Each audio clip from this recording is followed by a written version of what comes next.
Bienvenue dans ce journal. Tout le plaisir est pour moi de vous informer sur l'actualité du moment dont voici le sommaire. Djibouti et la Guinée renforcent leur coopération. Ismaël Omar Guelleh a été accueilli à sa descente d'avion par le professeur Alpha Condé. Les deux présidents vont s'entretenir sur le renforcement des liens d'amitié entre les deux États. Conakry reprend son rythme habituel, la circulation bouge et les citoyens sont préoccupés par la recherche du quotidien. Le grappin a été mis sur des présumés auteurs de vandalisme des PA. Hors de notre pays, à Niamey, la douane guinéenne se concerte avec les partenaires au développement de la région de l'Afrique de l'Ouest et du Centre. Le thème inscrit à l'ordre du jour des échanges est défis et opportunités des frontières smart.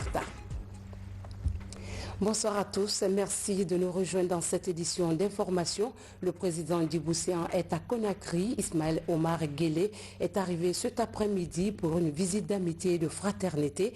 Il a été accueilli à l'aéroport international Conakry-Bessia par son homologue guinéen. Les deux chefs d'État mettront cette visite à profit pour échanger sur le renforcement de la coopération. Mahmoud Bari était au cérémonial d'arrivée. C'est la toute première visite d'un chef d'État djiboutien en Guinée. Ismaël Omar Guelleh a été accueilli à sa descente d'avion par son frère et ami, professeur Alpha Condé.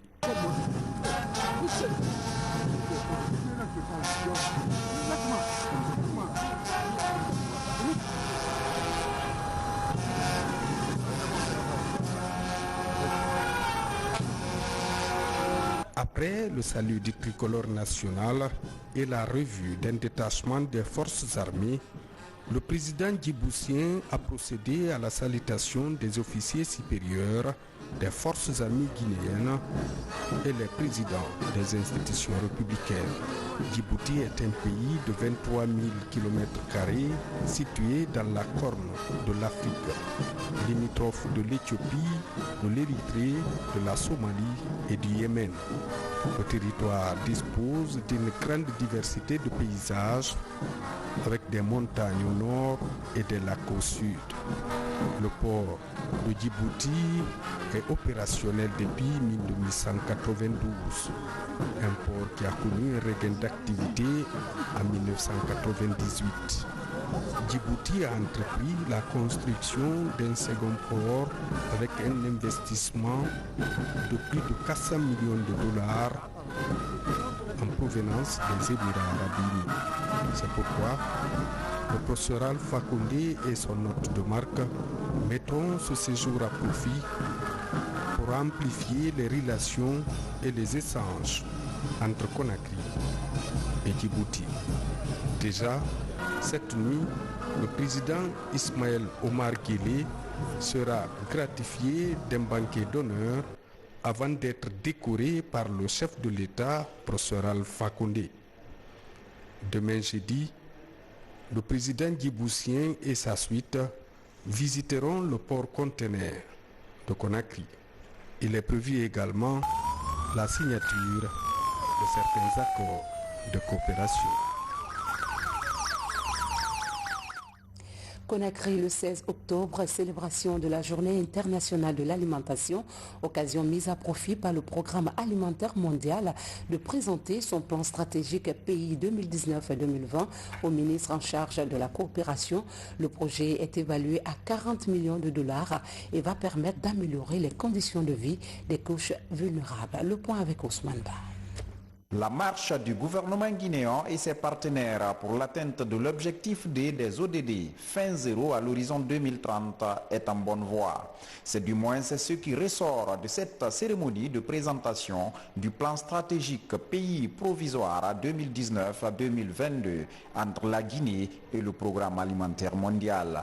Un projet qui comprend 5 priorités, parmi lesquelles l'accès des élèves des milieux ruraux à une nourriture de qualité toute l'année. Qu'est-ce que le Guinéen lambda va tirer de ce plan? D'abord les cantines scolaires. Vous savez, les cantines scolaires, ce n'est pas seulement amener l'enfant à l'école, mais ça permet à la famille de l'enfant de ne pas cuisiner à midi pour l'enfant. Supposons une famille de 4 personnes, papa, maman et 2 enfants. Ces 2 enfants qui vont à l'école manger, donc on va cuisiner à la maison uniquement pour papa et maman, vous voyez. Donc il y a un système de protection sociale que la cantine scolaire apporte. Ça c'est le premier point. Au-delà d'augmenter les taux de scolarisation. Le deuxième point, c'est regrouper ces femmes qui se trouvent dans ces villages autour de groupements féminins. Et maintenant, au lieu d'acheter le riz en Thaïlande, mais on va acheter en Guinée. Donc, vaut mieux enrichir les Guinéens que d'aller enrichir les paysans thaïlandais. La rencontre a permis à l'institution onusienne de présenter les activités réalisées sur le terrain au cours de ces dernières années. Ce sont entre autres l'accès équitable à l'éducation, l'amélioration de la situation nutritionnelle, la promotion du genre et la résilience. Des actions qu'elle compte multiplier en commun accord avec le gouvernement au cours des 3 prochaines années. Aujourd'hui, ce travail qu'on fait a déjà été fait, mais on continue à l'augmenter pour atteindre toute la population. Vous avez entendu qu'il n'y a que 1000 cantines scolaires, la majorité en forêt, une petite partie en Moyenne-Guinée, la Haute-Guinée n'en a que 3 je crois, ce n'est pas assez. Ça veut dire qu'on ne touche pas encore toute la population guinéenne. Ils l'ont dit, leur cible c'est 400 000 personnes, ce qui est énorme. Nous sommes 12 millions de population. Il faut qu'on puisse atteindre le maximum. Et pour cela que les donateurs aident le PAM, les Nations des Nations Unies et la Guinée à pouvoir vraiment augmenter notre programme. Grâce à l'initiative présidentielle, on pourra doubler ou tripler cela, mais il reste encore beaucoup à faire. La mise en œuvre de ce plan stratégique va coûter 40 millions de dollars. Le PAM compte s'appuyer sur le secteur agricole pour l'atteinte de ses objectifs en matière de lutte contre la faim. Vulgarisation du contenu des textes liés au Code civil et de la loi sur la parité par le Forum des femmes parlementaires de Guinée. L'objectif est d'informer et de sensibiliser les femmes leaders sur les défis de ces textes. Séance tenante, un protocole a été signé par les participants pour marquer ce pas franchi. Abdoulaye Diallo. Après l'adoption du Code civil et la loi sur la parité lors de la session des lois 2019, l'heure est à la vulgarisation du contenu de ces documents. Les femmes leaders issues des partis politiques et de la société civile sont les premières bénéficiaires. Il est question d'informer et de sensibiliser ces Guinéennes sur les enjeux et les défis de ces 2 textes qui prennent en compte l'égalité homme-femme dans les instances de prise de décision sociopolitiques. Nous avons eu la chance de nous familiariser avec plusieurs concepts clés à travers des thématiques intéressantes portant notamment sur les articulations de la loi instituant la parité entre hommes et femmes, pour l'accès aux mandats électoraux et aux fonctions électives dans les institutions publiques. L'adoption de ces textes par l'Assemblée nationale est l'aboutissement de plusieurs années de lutte menées par les femmes. Des textes qui devraient contribuer à réduire la discrimination à l'égard des femmes et à mieux promouvoir leurs droits. Nous avons examiné les dispositions les plus pertinentes pour les femmes au niveau de ce nouveau code. Et c'est une avancée extraordinaire que les femmes de la sous-région et les femmes d'Afrique vraiment nous envient aujourd'hui. Tellement ces dispositions-là, par rapport aux problèmes de la nationalité, par rapport aux questions de mariage, par rapport aux questions de divorce, d'adoption, c'est des avancées extraordinaires qui ont été faites par notre Parlement au bénéfice des femmes de Guinée. Nous pensons que la mise en œuvre de ce protocole d'accord permettra au niveau de chaque collectivité à travers le pays, non seulement que les femmes s'approprient de l'esprit et des principes des textes, mais également qu'elles servent de veille à la mise en œuvre parce qu'elles-mêmes, en tant que bénéficiaires, sont les premiers à veiller à ce que ces textes soient mis en œuvre et respectés. C'est ce qui favorisera l'accès des femmes. Cette rencontre de Kindia est aussi l'occasion pour les participantes de signer un protocole d'accord dans le but de formuler un plaidoyer auprès des autorités compétentes pour la promulgation et la publication de la loi sur la parité. L'actualité, c'est aussi le retour à la normale sur certains axes routiers. La circulation est dense par endroits. Les pays vandalisés dans la journée du lundi dernier sur la route Le Prince ont été réhabilités et équipés. Des présumés auteurs de ces actes sont mis aux arrêts par la police. Les détails avec Alpha Isiagaba. Conakry ce mercredi, la circulation est fluide dans certains axes routiers. Même sur la route Le Prince, le trafic reprend peu à peu son cours normal. Partout, les citoyens vaquent à leur activité au moment où on promène nos caméras. Aujourd'hui, il n'y a pas de problème, la circulation elle est fluide, les gens vaquent à leurs affaires quotidiennes. La journée elle est bonne, il n'y a pas de marche ni rien. Tout le monde est sorti pour aller à ses propres occupations. Je demande aux citoyens de venir travailler parce que si tu restes à la maison encore, tu n'es pas sorti chercher les dépenses. Comment tu vas faire? Bon, il y a certains, ce sont des pères de famille. Si tu restes 2 ou 3 jours, tu n'es pas travaillé, la Guinée, on travaille jour par jour. Cependant, dans le quartier Baïloubaya, préfecture de Dubreka, certains présumés auteurs des actes de vandalisme ont été interpellés par la police. Donc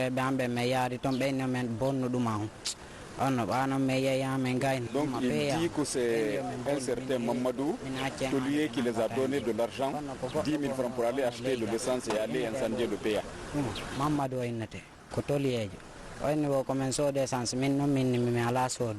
Il y a un monsieur qui les a donné de l'argent pour aller saccager le PA. En le demandant, ce monsieur est où? Il a indiqué l'endroit et où on cherche maintenant à mettre main sur lui. Qu'il a donné l'argent à un groupe bien déterminé hier pour aller saccager le PA. Et c'est ce qui fut fait. Les enquêtes se poursuivent pour mettre main sur d'autres présumés auteurs de ces actes de vandalisme. En attendant, ces individus arrêtés sont aussi déférés à la direction centrale de la police judiciaire. Et puis cette brève, le procès de Abdurrahman Sano et 7 autres personnes s'est ouvert ce mercredi au tribunal de première instance de Dixine. Ces membres du FNDC, Front National pour la Défense de la Constitution, sont poursuivis pour manœuvres et actes de nature à compromettre la sécurité publique et à occasionner des troubles à l'ordre public. Au terme des débats, le procès a été renvoyé au vendredi 18 octobre 2019 à la demande du parquet pour les réquisitions et plaidoiries. Nous vous donnons à présent lecture de ce communiqué émanant du ministère de l'Administration du Territoire et de la Décentralisation. C'est avec regret que le gouvernement a constaté la récente série de manifestations non autorisées dans certains quartiers de Conakry et de l'intérieur du pays. Ces manifestations non autorisées, en plus des dégâts matériels importants, ont engendré des conséquences tragiques. Le gouvernement condamne fermement les actes de violence orchestré ces derniers jours et réaffirme son engagement à garantir la sécurité des biens et des personnes dans notre pays. À date, le calme est revenu sur la quasi-totalité du territoire national et les forces de maintien d'ordre s'évertuent à normaliser la situation dans les zones où les échauffourées persiste. Ainsi, après vérification auprès des services sécuritaires et hospitaliers, ce jour, il a été enregistré durant ces 3 jours environ 9 cas de décès, dont 8 dans notre capitale, ainsi que de nombreux blessés. D'ores et déjà, sur instruction de son Excellence, Monsieur le Président de la République, Monsieur le Premier ministre a ordonné à l'ensemble des services compétents de prendre toutes les dispositions idoines afin de faire toute la lumière sur les circonstances de ces décès et de traduire en justice les personnes impliquées. À cette triste occasion, le gouvernement, par ma voix, adresse ses sincères condoléances aux familles éplorées ainsi qu'au peuple de Guinée. Que leur âme repose en paix. Général Bourema Condé, ministre de l'Administration du Territoire et de la Décentralisation. Le ministre de la Sécurité et de la Protection civile s'est entretenu ce matin avec le secrétaire général de l'USTG et les syndicats des banques et assurances. Il s'est agi de la reprise effective du travail dans les établissements publics et privés pour l'intérêt général. Mamadou Paté Baldé. C'est dans un climat d'espoir que le ministre de la Sécurité et de la Protection civile a reçu ce matin en audience le secrétaire général de l'USTG et le syndicat des banques privées. Au cours de leur entretien, Alpha Ibrahima Kera et Abdoulaye Sow se sont convenus de renforcer la sécurité des travailleurs des banques privées afin que jouent le rôle de satisfaction pour les clients. J'ai reçu ce matin nos frères de l'USTG, du syndicat des banques et assurances, pour échanger avec eux et leur signifier toute notre disponibilité et notre engagement à assurer la sécurité des biens et des personnes avec professionnalisme et veiller au respect des libertés publiques et individuelles, tout en respectant les droits de l'homme dans la situation actuelle du pays, pour essayer de discuter chaque fois que cela sera nécessaire des moyens d'amélioration dans l'accomplissement de notre mission de sécurisation des personnes et des biens. Après des heures de discussion, le secrétaire général et sa suite sont sortis rassurés et le respect des engagements tenus au cours de cette audience. Nous avons eu des échanges fructueux, des échanges responsables, des échanges surtout rassurants. Donc nous retournons outillés pour aller rendre compte à notre bureau exécutif national que nous avons eu des discussions fortement responsables. Nous allons prendre des dispositions idoines en faveur des travailleurs. Ce qui était important, c'est d'être rassurés que nos travailleurs et leurs familles sont en sécurité dans le pays, que des dispositions idoines sont prises pour la quiétude sociale et nous avons été rassurés non seulement par le ministre, mais par le directeur national de la police. Depuis l'appel lancé à la manifestation de rue, les banques privées sont restées fermées et les responsables justifient ce stade de manque de sécurité. Et puis ce communiqué du gouvernement, le gouvernement, depuis l'appel à manifester de l'opposition, en réalité une action de déstabilisation de l'État et de ses institutions et une sérieuse menace pour la sécurité nationale, a pris toutes les mesures appropriées destinées à préserver l'ordre public et assurer la sécurité des biens et des personnes. Le chef de l'État, professeur Alpha Condé, a donné des instructions fermes afin que le maintien d'ordre assuré exclusivement par les services de police et de la gendarmerie nationale se fasse avec les armes non létales, comme il est d'usage sous peine de sanctions exemplaires. Le gouvernement regrette profondément et condamne aussi fermement les incidents survenus parfois avec des blessés et des victimes, y compris parmi les forces de sécurité. Il a été instruit aux autorités compétentes de faire toute la lumière sur les faits pour en tirer toutes les conséquences. Le gouvernement réitère à tous son appel au calme et à la retenue et exprime sa vive indignation et toute sa réprobation à propos de la circulation et de la diffusion malencontreuse d'images et de vidéos montées de toutes pièces, relayées malheureusement par certains médias pour alimenter les tensions, choquer l'opinion nationale et internationale, dégrader l'image du pays et des autorités publiques. Le gouvernement met en garde les auteurs et complices de cette propagande dangereuse pour la paix sociale et l'unité de la Guinée et invite tous les citoyens de la communauté et la communauté internationale à la vigilance et au discernement afin de ne pas laisser abuser grossièrement. Le gouvernement rassure l'opinion nationale et internationale quant à la volonté de maintenir le climat de paix et de confiance dans le pays et de ne ménager aucun effort pour la sécurité des personnes et des biens sur toute l'étendue du territoire national. Le réseau ouest africain des jeunes femmes leaders de la CEDEAO entendent s'impliquer dans les campagnes de sensibilisation. À cet effet, elles viennent de tenir une journée de réflexion nationale ici même à Conakry. Au terme de la rencontre, un plan de sensibilisation a été élaboré sur les enjeux d'une paix durable en Guinée. Alpha Isiagaba, Alia Kamara. La prévention des crises électorales, certains acteurs multiplient des séances de sensibilisation sur les enjeux d'une paix durable.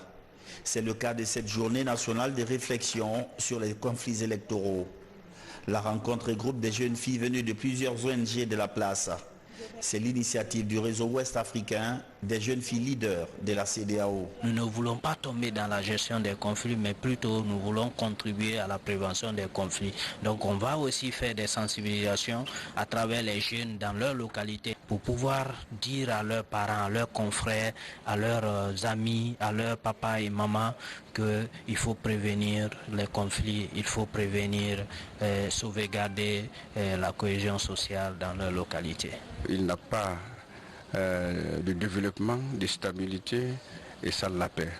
Donc cette association nous a appelés de les accompagner afin que nos jeunes filles et hommes puissent comprendre que la paix fait partie des priorités et la base du développement de chaque nation. Au cours de cette journée d'échange, des résultats obtenus lors des consultations dans certaines capitales régionales ont été présentés aux participants. Au terme de plusieurs réflexions et échanges, les participantes ont fait quelques recommandations. L'autre enjeu derrière cette rencontre est l'organisation prochaine d'une série de sensibilisations dans 15 préfectures du pays. Après cette journée nationale de réflexion, il est prévu le renforcement de capacités des jeunes leaders, les mobilisations sociales autour des résolutions 2250 et 2419 du Conseil de sécurité des Nations Unies relatifs à la participation des jeunes au processus de paix et de sécurité. Il va y avoir également des campagnes de sensibilisation dans les zones à grande affluence et tout ceci pour conscientiser la jeunesse guinéenne. Ça m'a outillé et ça m'a permis maintenant d'aller vers mes amis jeunes comme moi et de faire la même restitution que j'ai reçue ici, leur sensibiliser, comment prévenir. La jeunesse a besoin de ça. Et j'apprécie vraiment l'initiative que cette association a eue en ce moment. En collaboration avec l'association d'appui au développement des initiatives communautaires, le projet du réseau ouest africain des jeunes filles leaders de la CEDEAO projette une série de sensibilisations pour prévenir la violence lors des prochaines échéances électorales. Toujours dans l'actualité de chez nous, le concours de recrutement à la faculté des sciences et techniques de la santé lancé la semaine dernière a connu des cas de fraude. Ces candidats hors normes ont été confiés à la police en attendant la suite des investigations. Francis Collier pour en savoir un peu plus. En dépit des critères sélectifs du concours de recrutement pour l'accès à la faculté des sciences et techniques de la santé, 4 candidats hors normes sur 87 ont violé les principes sous prétexte de vouloir faire la filière de leur choix. J'ai voulu faire la médecine depuis 2015. Je suis resté un peu malade hors de l'université. Je n'ai pas eu la chance de continuer mes cycles universitaires après le bac. C'est pourquoi j'ai toujours attendu jusqu'à maintenant là, comme c'était prêt, mais néanmoins je ne suis pas dans les normes. Vraiment, je regrette d'être ici et de ne pas être aussi dans les normes. En Guinée, ici, il y a beaucoup d'élèves qui veulent faire la médecine, mais à cause des critères là où ils ont dit que, sauf les sessions de 2019, qui empêchent beaucoup de gens pour faire la médecine. C'est vrai que je ne suis pas dans les normes, mais c'était mon souhait de faire la médecine et je ne voulais pas tromper quelqu'un. Je voulais faire quelque chose que j'avais envie de faire pour mon pays. Cette violation des principes consiste à la falsification des sessions pour les uns et pour l'autre candidate, la modification de la moyenne du bac. Après la dernière épreuve, nous avons procédé à un contrôle de routine de la liste des candidats et nous avons trouvé que 4 ont présenté des dossiers qui n'étaient pas dans les normes. Parce que cette année, les critères, il faut toujours les rappeler. Il fallait être titulaire du baccalauréat sciences expérimentales ou sciences mathématiques session 2019. Donc il y a 3 qui sont venus qui n'étaient pas de la session 2019. Il y a un de la session 2015 après vérification et 2 de la session 2018, toujours après vérification. La quatrième, c'est une jeune fille qui est de la session 2019, c'est profil sciences expérimentales, mais qui a falsifié son baccalauréat. Elle a eu le bac avec 10,44. Elle se fait attribuer le baccalauréat avec une moyenne de 14,15. Donc elle a mention bien. Avec les réformes en cours pour la qualification du système éducatif en Guinée, les autorités ne comptent pas baisser les bras. Les 3 candidats pris en situation irrégulière sont mis à la disposition de la police, tandis que le 4e est recherché. Selon les autorités, les investigations vont se poursuivre jusqu'à retrouver même les complices de ces faussaires. La rencontre de la douane guinéenne et des partenaires au développement de la région de l'Afrique et de l'Ouest et du Centre se tient à Niamey au Niger avec l'appui de l'Organisation mondiale des douanes. Cette rencontre permettra aux participants de se pencher sur les échanges fluides afin d'assurer la sécurité des personnes et des marchandises. Isidore Gonana Nanamo de Tungarata, David Silla. Cette revue d'un détachement des douanes du Niger par le général de brigade Toumani Sengaré, vice-président de l'OMD AOC, ici au Radisson Blu de Niamey, annonce les couleurs de l'événement. Dans la salle de conférence, devant un parterre d'invités venus de partout, autorités douanières du Niger, de la vice-présidente de l'OMD AOC, de l'OMD et représentants du gouvernement et du secteur privé, ont tour à tour expliqué les objectifs et les attentes de cette rencontre. Frontières smart, ça veut tout simplement dire qu'il faut avoir des frontières intelligentes. Pour avoir des frontières intelligentes, il faut avoir quand même des douanes intelligentes. S'il y a une facilitation des échanges, ça veut dire que nos économies vont être de mieux en mieux boostées. Pour le vice-président de l'OMD AOC, qui préside les travaux de Niamey, l'occasion est opportune pour attirer beaucoup plus l'attention des bailleurs de fonds sur la nécessité de renforcer les capacités d'intervention des douanes et de mieux les équiper. Beaucoup de projets vont être présentés aux partenaires. Ces projets sont d'ordre régionaux ou nationaux. Donc nous allons discuter avec les partenaires pour essayer de les sensibiliser à financer nos différents projets dans le cadre de la réforme et de la modernisation de nos différentes administrations de la région OMDA aussi. Le secrétaire général de l'OMD a, au nom des partenaires, dit son engagement à accompagner la région Afrique de l'Ouest et du Centre dans sa volonté de réduire le coût des transactions commerciales dans un environnement interconnecté et plus sécurisé. Notre approche, c'est vraiment l'appropriation. Et puis, donc, ce sont des douanes de chaque pays, y compris Niger ou bien le pays de vice-président Guinée-Conakry, qui prennent la charge et puis exprimer leurs besoins. Parce que les partenaires au développement attendent quelle sorte de, disons, besoins basés sur la réalité sur le terrain qu'ils souhaitent de connaître. Pour saluer et encourager la région OMD-AOC dans sa tendance vers des frontières intelligentes où les maîtres mots sont optimisés, sécurisés et facilités, cette troupe artistique de Niamey lui a dédié une chanson qui a fait danser toute la salle. Un regard au cœur de l'univers d'une dame amoureuse de la culture du cacao. Elle vient d'expérimenter cette culture à Conakry, persuadée de l'effectivité de la réussite dans la capitale. L'idée alors est d'avoir une plantation de plusieurs hectares. Tcherno Ousmane Diallo. À Matoto, Kabitaya, dans cette concession familiale, des arbres assez rares dans la capitale, des cacaoyers, objet de curiosité car dans la région, la culture du cacao est méconnue. C'est en 2004 que la fille de Namania Kondé, de retour aux Zérékoré, revient avec une cabosse de cacao et met en terre quelques graines. 5 ans plus tard, les fruits commencent à être consommés et font comprendre aux populations qu'il est bien possible de mener la culture de cacao à Conakry. La terre de la Guinée est propice à l'agriculture, vraiment. Tout peut pousser ici. Et tout peut réussir aussi, si vraiment on l'entretient. Les gens viennent quand ils voient les fruits comme ça là. Certains n'avaient pas vu le cacao avec les fruits, ça les étonne.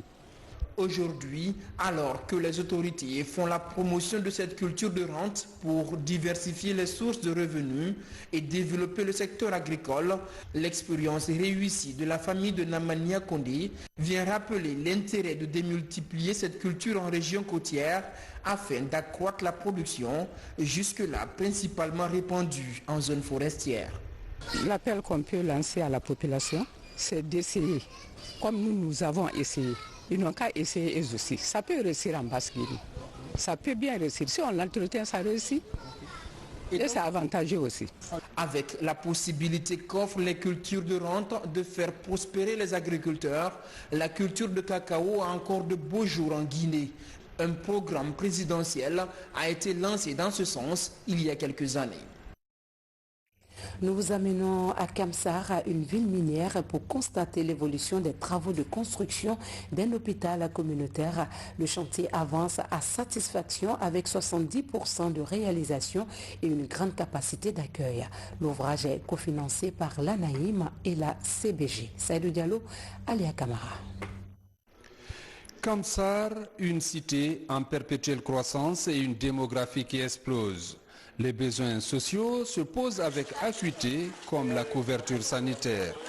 L'hôpital Anaïm, malgré ses nouveaux équipements et la qualité de la prestation, a du mal à faire face à la demande de plus en plus croissante.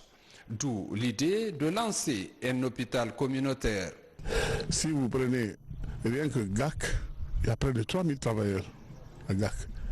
Si vous ajoutez les travailleurs de CBG à ça, ceux de Anaïm, vous avez SMB qui envoie ses travailleurs ici, et sans compter aussi qu'avec la mutualisation et le multi-useur qu'on a mis en place, il y a des sociétés annexes, c'est-à-dire des sous-traitants qui sont dans la place. Donc plus vite on finira cet hôpital communautaire, mieux ça vaudra pour nous. Pourquoi? Aujourd'hui notre hôpital fait des prestations énormes. Pour vous donner un exemple, il n'y a pas moins de 3000 naissances dans cet hôpital aujourd'hui à Kamsar par an. C'est trop. Même l'hôpital communal de Bokeh Centre ne fait pas ce chiffre-là. Lancé le 3 avril 2018, les travaux sont exécutés à hauteur de 70%. À date, tous les gros œuvres sont terminés. Il ne reste plus que la finition et un vieux bâtiment à démolir pour le reprendre totalement et l'intégrer à la structure de l'hôpital. Le premier bâtiment, c'est le bâtiment administratif. Le deuxième, c'est la polyclinique. Il y a 3 bâtiments de la chirurgie générale et le bâtiment qui doit être démoli, c'est comment on appelle la médecine. Cet hôpital communautaire est entièrement financé par l'État guinéen à travers l'Agence nationale d'aménagement des infrastructures minières et la CBG. Il sera doté de 200 lits et d'équipements de pointe pour répondre aux besoins sanitaires de la cité. La fin des travaux est prévue pour 2020, ce qui coïncide avec quelques grands rendez-vous dans la cité. Au début, Kamsar ne comptait pas plus de 700 habitants. Aujourd'hui, plus de 450 000 personnes y vivent. En cofinançant la construction de l'hôpital communautaire, l'ANAIM donne ainsi la chance à tous les citoyens d'avoir accès aux soins de santé de qualité. Dans le pays profond, précisément à Zérékoré, les populations s'expriment sur le projet de nouvelle constitution. La rencontre a permis de recueillir les propositions des citoyens sur le contenu des prochains textes. C'est une initiative du collectif des enseignants pour la participation au débat national. Bernard Tanguino. Quelle constitution pour la Guinée? La question est d'actualité dans tout le pays. Dans la région de Zérékoré, les populations participent massivement au débat sur le sujet. Autorités régionales et préfectorales, représentants d'associations locales et surtout les enseignants assistent à cette vulgarisation des notions sur la Constitution. La Guinée n'a besoin que de la paix. Nous n'avons qu'un seul pays, c'est la Guinée. Et après ce message de paix, nous avons engagé le débat sur la problématique du changement constitutionnel et nous avons échangé avec la population. Qu'est-ce que la Constitution et pourquoi la changer? Les gens ont donné leurs avis et les gens ont fait de très bonnes propositions que s'il doit y avoir un changement constitutionnel, il faut prendre en compte la réalité locale dans une nouvelle constitution. C'est une démarche loyale, une démarche républicaine, une démarche que nous apprécions tous. Vous savez, l'affaire de constitution en Guinée a fait couler beaucoup d'encre et de salive. Mais si la mission vient vers la population, vers les cadres, vers les administrateurs territoriaux, pour que nous fassions un débat national, chacun donne son opinion, chacun voit l'opportunité, chacun voit les tenants et les aboutissants, on pourra comprendre pourquoi nous parlons de nouvelle constitution. Après avoir suivi l'exposé, les différentes catégories sociales s'expriment sur leurs préoccupations.